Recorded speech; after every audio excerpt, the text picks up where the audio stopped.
Saw's Silent Killer by Taylor Woodard. As a disclaimer, this story is nonfiction, but some names and the location have been changed to provide anonymity. The story is for an educational purpose and is to the best of my knowledge that I acquired from secondhand sources.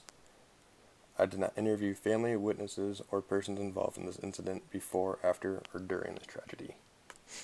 Our story begins with a man named Michael who was born and raised in Mexico, spoke only Spanish, and was known around town as a jack of all trades, sort of like a handyman. He moved to the United States in late 2016, leaving behind a wife, 2 kids, and one on the way. Michael ended up in a suburb outside of LA. There he met a plumber. He and the plumber worked relatively frequently together for about 6 months.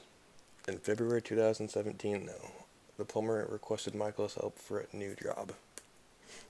The new job Michael and the plumber began working on was redesigning a strip mall store for a nail salon.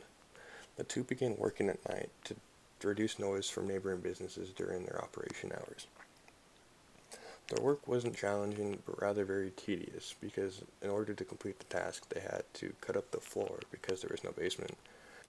The tools the two used during the remodel consisted of a concrete saw to cut the floor, respirators for each of them so breathing would be easier, and a vacuum to try and keep the workspace clean. Inside the store, they had the front door propped open, and a fan blowing dirty air out into the world to try and provide ventilation. They also took breaks about every 40 minutes that lasted 15 minutes each, and after each break the two would swap jobs between sawing and vacuuming. During one of the breaks, however, the plumber reported headaches and feeling uneasy during the working time, but because of the language barrier and Mike only speaking Spanish, he just nodded along until they went home for the night. Because the two didn't finish the job the night before, Michael returned the next morning to finish what they started.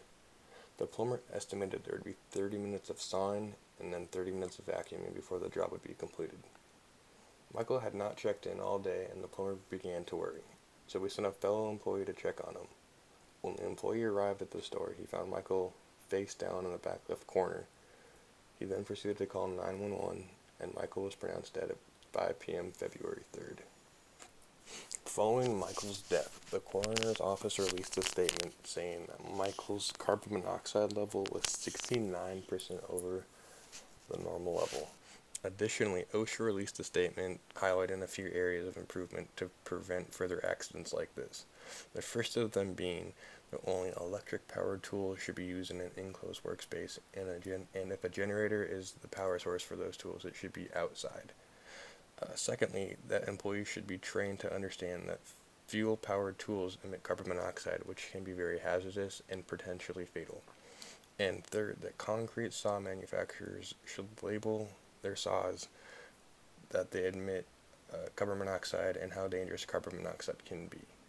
Personally, I think Michael is just a nice guy trying to help out local businesses and keep noise down, and sadly he paid the ultimate price.